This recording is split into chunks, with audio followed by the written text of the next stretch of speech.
Saludos, estimados suscriptores y visitantes. Como lo prometimos, en este video seguimos respondiendo a los comentarios, desmontando mitos y enfrentando narrativas con hechos.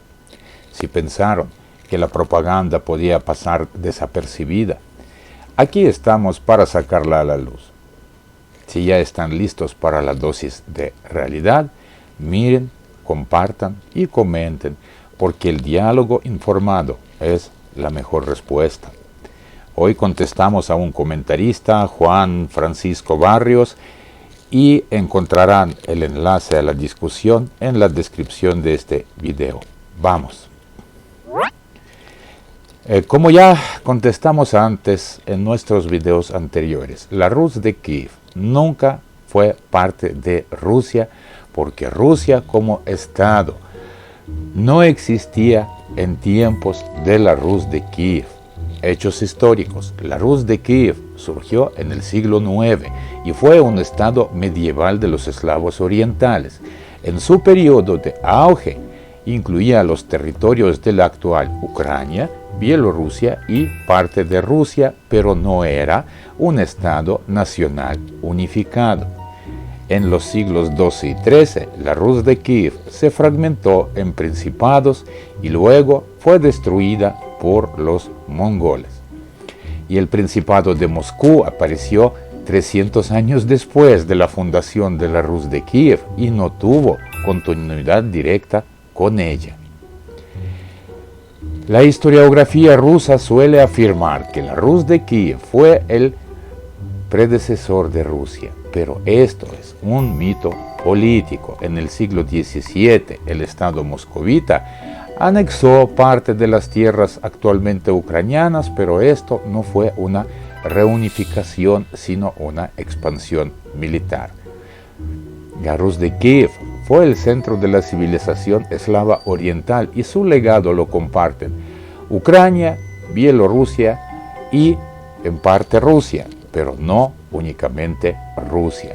La Rus de Kiev fue un estado independiente, mientras que Rusia surgió siglos después.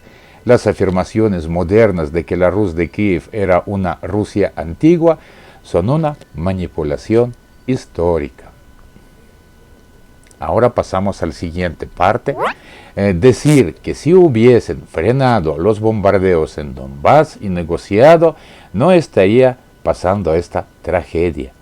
Simplifica enormemente una situación compleja. Para empezar, los datos muestran que la mayoría de los habitantes de Donbass eran ucranianos, integrados en la sociedad, y apoyaron la independencia de Ucrania en 1991. Para esto, existen los hechos históricos y datos verificables como censos de población, empezando, de hecho, desde los tiempos del mismo Imperio Ruso. Si necesitan, escriban en los comentarios, les voy a pasar los links. Y la guerra de Donbass no comenzó por bombardeos indiscriminados de Ucrania, sino por la intervención directa de grupos armados enviados desde Rusia, como en el caso de Igor Girkin Strelkov, quien admitió abiertamente que sin su participación no habría habido derramamiento de sangre en este territorio. Además, hasta febrero de 2022, hasta el inicio de la guerra a gran escala, más del 60% del territorio de Donbass estaba bajo control ucraniano, donde la vida era pacífica y las ciudades permanecían intactas. Esto contrasta con las áreas ocupadas por separatistas respaldados por Rusia, donde la guerra y la destrucción se intensificaron.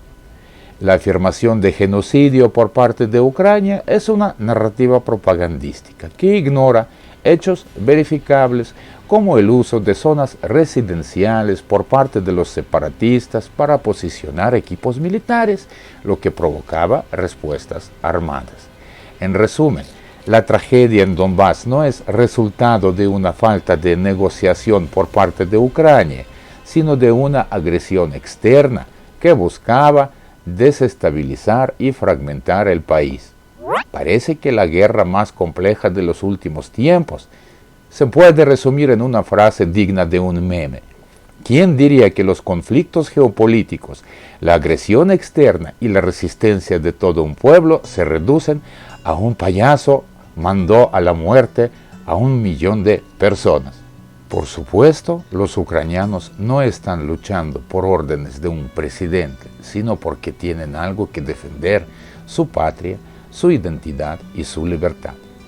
¿O acaso cree que millones de personas se levantan cada día y dicen vamos a la guerra porque nos lo dijeron, sin considerar que están defendiendo sus hogares de una invasión?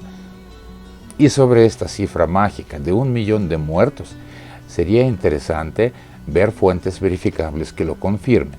Hasta ahora las estadísticas internacionales no reflejan ese número, pero claro, cuando los números no cuadran con la propaganda siempre es más fácil lanzarlos al aire con dramatismo.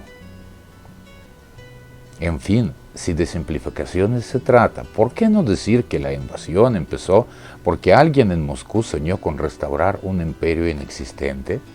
Al menos sería más fiel a los hechos históricos. Y la siguiente pregunta, el siguiente comentario: qué revelación tan impactante. Parece que los estadounidenses, con toda su influencia global, han decidido cansarse justo ahora, después de décadas de involucrarse en conflictos internacionales. Y claro, personajes macabros y sombríos como Starmer y Macron deben estar tramando algo en sus castillos góticos, ¿verdad?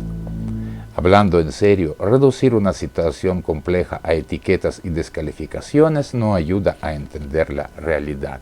La postura de países como Alemania, Francia o Estados Unidos no se basa en caprichos, sino en principios internacionales, como la soberanía y la integridad territorial.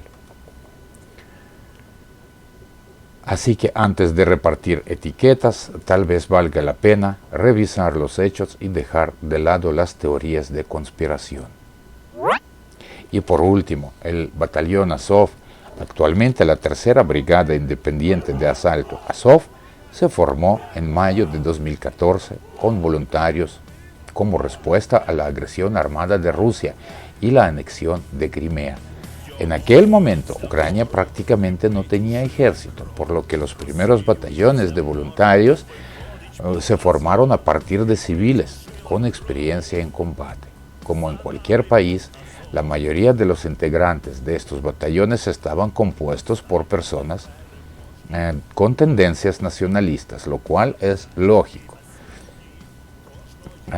Entre ellos había algunos nacionalistas extremistas. Sin embargo, en septiembre de 2014, por orden del ministro del Interior de Ucrania, el batallón Azov fue reorganizado, se amplió a regimiento y pasó a formar parte de la Guardia Nacional, para lo cual se realizó una selección de personal especialmente cuidadosa, en particular para garantizar que no hubiera personas de extrema derecha ni ideas extremistas.